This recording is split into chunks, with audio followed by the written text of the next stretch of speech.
నమస్తే, welcome to our channel. నేను సిరి. గుడివాడలో అయితే వైసీపీ కార్యాలయం అయితే ఖాళీ అయిపోయింది. సో దీనివల్ల కొడాలి నానికి ఒక వార్నింగ్ కూడా వచ్చిందని చెప్పేసి మనకి వార్తలు వస్తున్నాయి. సో ఇందులో ఎంతవరకు వాస్తవం ఉంది ఏంటనేది మనకి వివరించడానికి మనతో పాటు ఉన్నారు ప్రముఖ రాజకీయ విశ్లేషకులు కేవీవి ప్రసాద్ గారు. నమస్కారం సార్. నమస్తే అమ్మా. చూస్తుంటే కొడాలి నానికి గట్టి వార్నింగ్ వచ్చింది అని చెప్పేసి వార్తలు వస్తున్నాయి. అంటే గుడివాడలో వైసీపీ కార్యాలయం కూడా ఖాళీ అయిపోయింది మొత్తానికి అని చెప్పేసి కూడా మనకి వార్తలు వస్తున్నాయి. ఇందులో ఎంతవరకు వాస్తవం ఉందంటారు? యాక్చువల్గా అది గుడివాడ నడిబొడ్డున ఉన్న ఒక సినిమా థియేటర్ అమ్మ, అది శరత్ థియేటర్ అని. సో ఇన్ని రోజులు కూడా ఏంటంటే తను ఎవరైతే తన భాగస్వాములు ఉన్నారో, హక్కుదారులు ఉన్నారో వాళ్ళందరినీ కూడా బెదిరించి తన ఇష్టానుసారం తన పార్టీ ఆఫీస్ గాను తన అడ్డాగా మార్చుకుని తన అసంఖ్య కార్యక్రమాలన్నింటికి దాన్ని ఉపయోగిస్తూ ఉన్నాడు అతను. సో అతను అనుచరులు అక్కడి నుంచే ఆ భూ కబ్జాలకు పాల్పడిన, ఆ క్యాసినోలు నడిపించిన, లేకపోతే పేకాట క్లబ్బులు నడిపించిన ఇవన్నీ కూడా అక్కడి నుంచి చేస్తూ ఉన్నారు. సో ఎన్నిసార్లు వాళ్ళు ఆ యజమానులను అడిగినా కూడా వాళ్ళని బెదిరించడం, వాళ్ళని ఆ దరిదాపులు కూడా రానివ్వకుండా చేయడం, ఆ విధంగా చేస్తూ ఉన్నారు. సో ఒకసారిగా గవర్నమెంట్ మారగానే మీరు చూశారు, గవర్నమెంట్ మారిన 24 గంటల్లోనే ఎవరైతే ఇప్పుడు టీడీపీ తరఫున ఎమ్మెల్యేగా గెలుపొందారో వెనుగండ్ల రాము గారు అక్కడున్న ఆ బాధితులకి బాసటగా నిలబడి ఒక వితిన్ 24 అవర్స్లో ఒక 9 ఎకరాలు ఏదైతే నాని అనుచరులు కబ్జా చేశారో దాన్ని కూడా రిలీజ్ చేసి ఇవ్వడం జరిగింది. అదేవిధంగా ఈ శరత్ థియేటర్ కూడా వాళ్ళు ఎమ్మెల్యే గారిని అభ్యర్థించడం, ఎమ్మెల్యే గారు ఇమ్మీడియట్గా దాని మీద యాక్షన్ తీసుకుని వాళ్ళకి న్యాయం చేయడం జరిగింది. న్యాయం చేసిన తర్వాత వాళ్ళు అదే శరత్ థియేటర్కి ఒక టీ పార్టీకి పిలవడం జరిగింది ఎమ్మెల్యే గారిని. సో ఆయన రావడం, వాళ్ళతో కలిసి కూర్చోవడం, దగ్గర ఎవరైతే ఎలవర్తి శ్రీనివాసరావు మిగతా భాగస్వాములు ఉన్నారో 75% వాటా ఎలవర్తి శ్రీనివాసరావు అన్న అయింది. సో ఇన్ని రోజుల్లో ఆయన్ని బెదిరించి ఆ చుట్టుపక్కల రాకుండా కూడా వీళ్ళ ఇష్టానికి వీళ్ళ యొక్క అడ్డాగా మార్చుకుని, వీళ్ళ ఆఫీస్గా మార్చుకుని అక్కడి నుంచే వీళ్ళ యొక్క రౌడీజం, గూండాయిజం, వీళ్ళ భూ కబ్జాలు, వీళ్ళ అన్ని అక్రమాలకి అదే అడ్డాగా మార్చుకున్నారు. సో ఒక్కసారిగా అది వాళ్ళ చేతికి వెళ్ళగానే అక్కడున్న కొడాలి నానికి సంబంధించిన చిత్రపటాలు కానీ, జగన్కి సంబంధించిన చిత్రపటాలు కానీ, సో వైసీపీకి సంబంధించిన గిండాలు మొత్తం అన్నింటినీ వాళ్ళు రిమూవ్ చేయడం జరిగింది.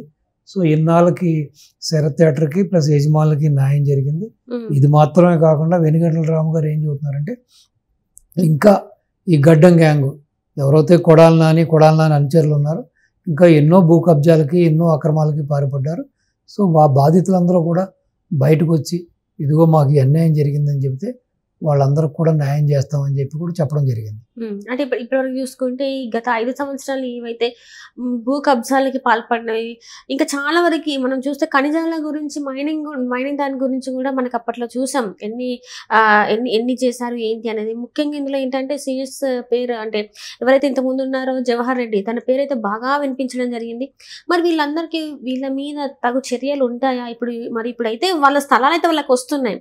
మరి వీళ్ళ మీద కేసు ఫైల్ చేయడం అలాంటివన్నీ జరిగినప్పుడు వీళ్ళ మీద తగు చర్యలు తీసుకుంటారా లేదా? అసలు మరి ఇప్పుడు ఒక్కోటిగా బాబు గారు శ్వేతపత్రాలు రిలీజ్ చేస్తున్నారు కదమ్మా.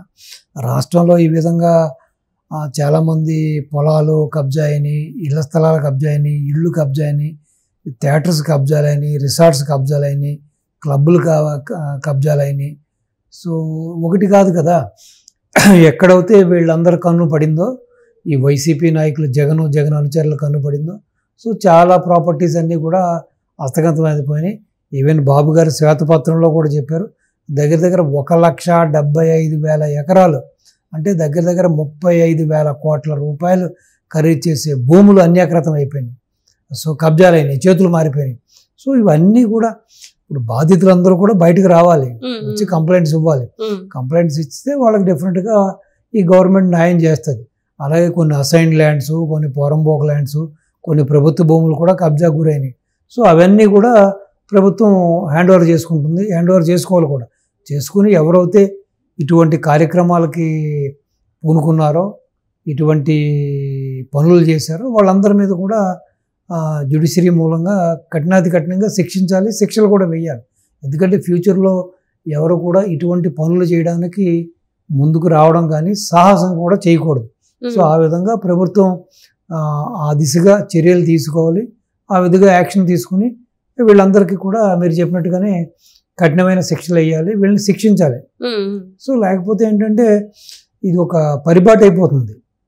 ఇంకా ఆడిందే ఆటరా పాడిందే పాటరా అన్నట్టు ఇంకా ప్రతి ఓడు ఈ విధంగానే ప్రవర్తిస్తూ ఉంటారు. కాబట్టి సో ఏదైతే వైసీపీ గవర్నమెంట్లో ఈ విధంగా ప్రజలకు అన్యాయం జరిగిందో, ప్రభుత్వ భూములకి అన్యాయం జరిగిందో, ఏ విధంగా అయితే ప్రైవేటు ప్రభుత్వ భూములు కూడా కబ్జా గురయ్యాయో, సో ఇట్లన్నిటి మీద కూడా ఒక ఎంక్వైరీ చేసి ఒక కమిటీ వేసి అదేవిధంగా ఒక మీరు చెప్పినట్టుగానే దీనికి ఒక వార్ రూమ్ లాంటిది పెడితే ఈ వచ్చిన బాధితులందరూ కూడా అక్కడ కంప్లైంట్స్ ఇస్తారు. ఇచ్చిన కంప్లైంట్స్ ప్రకారం ఆ ప్రయారిటీ ప్రకారం 1 by 1 షార్ట్అవుట్ చేసి ఎవరైతే బాధితులు ఉన్నారో, ఎవరైతే ఈ భూ బాధితులు ఉన్నారో, సో వాళ్ళందరికీ కూడా న్యాయం జరగడానికి ఛాన్స్ ఉంది. ఇప్పుడు ఏ విధంగా వస్తే శరత్ థియేటర్ బయటకు వచ్చింది, మొన్న అధికార పార్టీ కూటమి వచ్చిన 24 గంటల్లోనే 9 ఎకరాల భూమిని కూడా ఎవరైతే భూ బాధితులు ఉన్నారో వాళ్ళకి అప్పచెప్పడం జరిగింది.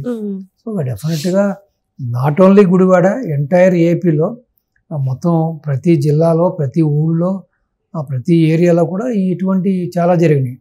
చాలామంది బాధితులు ఉన్నారు. సో ఇళ్ళు పోగొట్టుకున్న వాళ్ళు, పొలాలు పోగొట్టుకున్న వాళ్ళు, ఇళ్ల స్థలాలు పోగొట్టుకున్న వాళ్ళు, రకరకాల ఆస్తులు కమర్షియల్ కాంప్లెక్స్లు పోగొట్టుకున్నారు, హోటల్స్, రెస్టారెంట్స్, ఒకటని కాదు కమర్షియల్ కాంప్లెక్స్, ఎన్నో ఆస్తులు పోగొట్టుకున్నారు.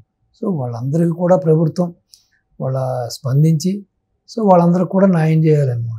డెఫినెట్గా చేయాలి. అంటే ఇప్పటివరకు చూస్తుంటే దిగువ తరగతి, మధ్య తరగతి వాళ్ళ ఆస్తులు చాలా వరకు కబ్జాకి గురయ్యాయి. వాళ్ళు పైసా కూడగొట్టుకొని సంపాదించుకున్న ఆస్తులన్నీ కూడా వాళ్ళు కోల్పోయారని చెప్పేసి అయితే మనకి కొంతమంది తెలుసు. మరి ఇప్పుడు వాళ్ళ ఆ కబ్జాకి ఏదైతే తీసుకున్నారో వాళ్ళ దగ్గర నుంచి అన్యాయంగా మరి వాళ్ళ ప్లేసులు వాళ్ళకి ఇచ్చే అవకాశం ఉందా లేదా? అసలు ఇస్తారంటారా అసలు వీళ్ళు?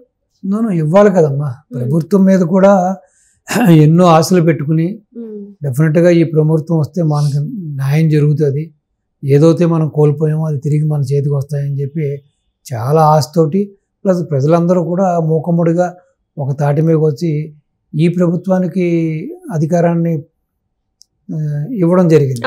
సో ఇప్పుడు ఈ ప్రభుత్వం యొక్క అది ప్రైమ్ బాధ్యత, అది ప్రధానమైన బాధ్యత ఏంటంటే ఎవరైతే బాధితులు ఉన్నారో వాళ్ళందరికీ కూడా న్యాయం చేయవలసిన బాధ్యత ఈ యొక్క ప్రభుత్వ అధినేతలు యొక్క భుజస్కంధాల మీద ఉంది. సో డెఫినెట్గా చేయాలి. శ్వేతపత్రాలు రిలీజ్ చేయడం, వాళ్ళు చేసిన తప్పులను ఎత్తి చూపడమే కాకుండా ఎవరైతే బాధితులు ఉన్నారో వాళ్ళకి ఏదైతే వాళ్ళు కోల్పోయారో దాన్ని మళ్ళీ వాళ్ళ దగ్గరికి చేర్చడం, వాళ్ళకు న్యాయం చేయడం అనేది ఈ ప్రభుత్వం యొక్క ప్రధాన ఎజెండాగా ఉండాలి, ప్రధాన బాధ్యతగా ఉండాలి. ఆ విధంగానే ప్రజల యొక్క ఎదురుచూపులు, వాళ్ళ యొక్క ఎక్స్పెక్టేషన్స్ కూడా చాలా ఎక్కువగా ఉన్నాయి. సో డెఫినెట్గా వాళ్ళ ఆశలు వమ్ములు కాకుండా, వాళ్ళ ఆశలు అడియాసలు కాకుండా వాళ్ళకి న్యాయం చేయవలసిన బాధ్యత ఏదైతే ఈ రోజున కూటమి ప్రభుత్వం ఉందో ఈ కూటమి ప్రభుత్వం యొక్క ప్రధాన లక్ష్యంగా ఉండాలి, ప్రధాన ఆశయంగా ఉండాలి. ఆ విధంగానే ఆ దిశగానే వాళ్ళకి న్యాయం కూడా చేయాలి. ఈ ప్రభుత్వం ఏదైతే ఉందో ప్రభుత్వం డెఫినెట్గా చేయాలి. Right sir, right. Thank you so much. నమస్తే.